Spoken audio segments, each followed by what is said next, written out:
अच्छे बच्चे हाँ जी। कैसे बैठेंगे? बेटा हम लोग अभ्यास 6B कर रहे हैं और 6B में हमने पहला सवाल कर लिया। अब सवाल है हमारा दूसरे का पहला, 11x धन 7 बटे 22x धन 13 बराबर 6/7। इस सवाल को हमें हल करना है। तो इसमें हल करने का मतलब किसका मान ज्ञात करना है हमें? x हमारे बाएं पक्ष में है। तरीका हमने जब हमने परसों सवाल किया था तो सीखा था, यदि इधर भी भिन्न हो इधर भी भिन्न हो, यानी कि बाएं पक्ष में भी भिन्न हो दाएं पक्ष में भी भिन्न हो, या कम से कम जिस पक्ष में आपका चर है उसमें भिन्न है, और भिन्न भी ऐसी है कि अकेली भिन्न है। मैंने उस दिन समझाया था ना, केवल अंश और हर पूरी भिन्न है।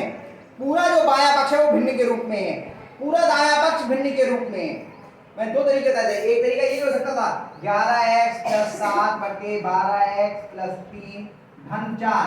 इसमें इस भिन्न के अलावा एक संख्या आपको बाहर दी हुई है, तो इसमें हम पहले लासा लेकर के इकहरी भिन्न में इसको बदलते।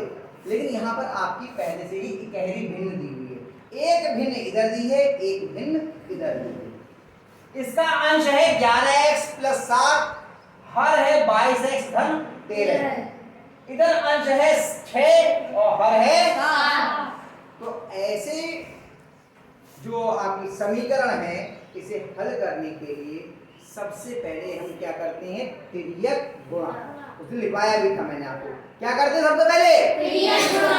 तो लिखेंगे तिर्यक गुणा करने। अब तिर्यक गुणा करने पर क्या होता है?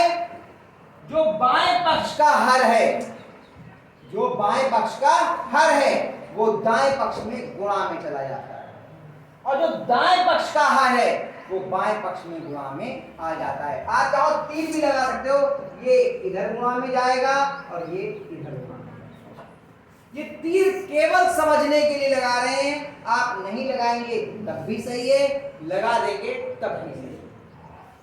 यानी कि तीर बना दिया, ये उड़ के इधर जाएगा और ये उड़ के इधर जाएगा। कैसे आएगा? 7 गुणा 11x धन 7 है। अब ये द्विपद व्यंजक है, इसलिए इसे हमने कोष्ठक के अंदर लिखा। ये इधर बटे में इधर गुणा में जाएगा, बराबर 6 गुणा 22x धन 13।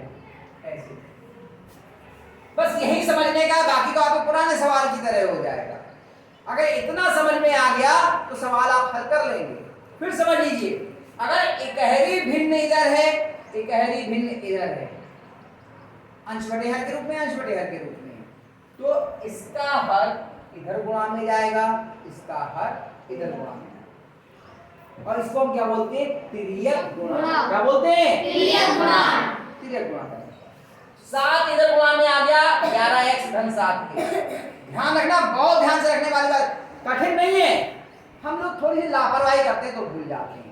जब बता रहे होते हैं तो हम कॉपी पे लिख रहे होते हैं प्रीति की तरह, तो हमें समझ में नहीं आता है। नीतू की तरह, प्रीति कह नीतू की तरह। क्यों नीतू? अभी मत लिखो, बाद में लिख लेना। 7 इधर गुणा में आ गया और 22x धन 13 इधर गुणा में चला गया, और बीच में हमारा ये बराबर का निशान लगा। ठीक, अब क्या करेंगे? 7 की इधर अंदर गुणा करेंगे और 6 की इधर अंदर गुणा करेंगे।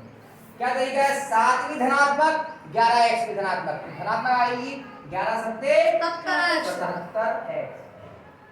7 धनात्मक 7 धनात्मक, धन का चिन्ह लग गया, 7 सत्ते बराबर। अब 6 की इधर अंदर गुणा करेंगे, 6 की धनात्मक 22 की धनात्मक, धनात्मक आएगी 22 की 6 से गुणा करोगे। यहाँ पर 22 का 12 तो आता नहीं है आपको, तो 6 से करेंगे। 6 दूनी 12 का 2 हाथ से लगा 1, 6 दूनी 12 और 1 13। कितना आ गया? 132x। भाई x वाले पद से गुणा करिए। 6 की हमने 13 से गुणा करी, प्लस का आएगा 6 13 78। ध्यान रखिए, इन दोनों में क्या था? पहले चिन्हों की गुणा, फिर अंकों की गुणा, फिर बीजों की गुणा, एक नियम है।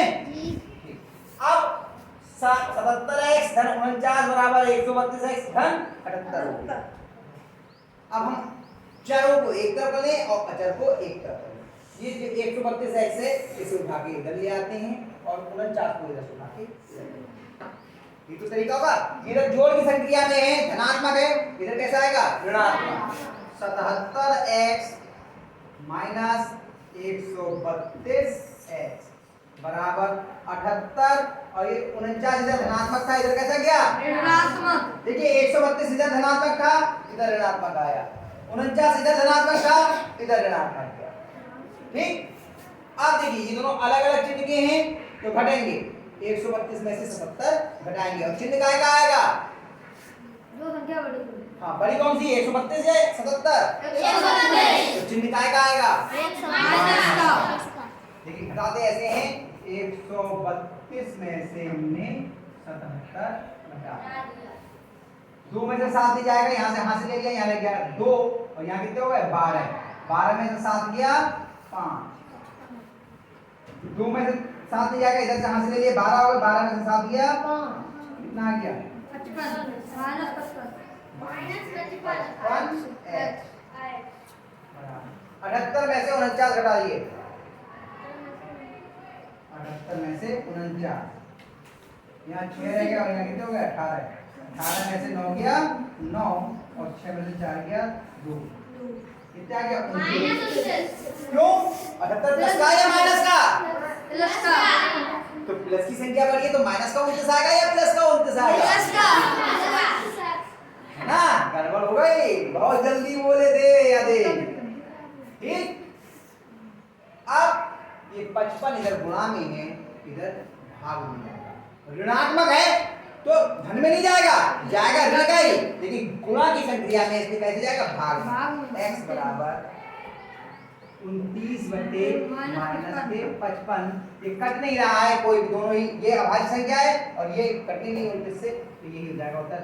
एक धनात्मक है एक ऋणात्मक बीच में लगा दीजिए, ऋणात्मक संख्या हो गई 29 बटे 55।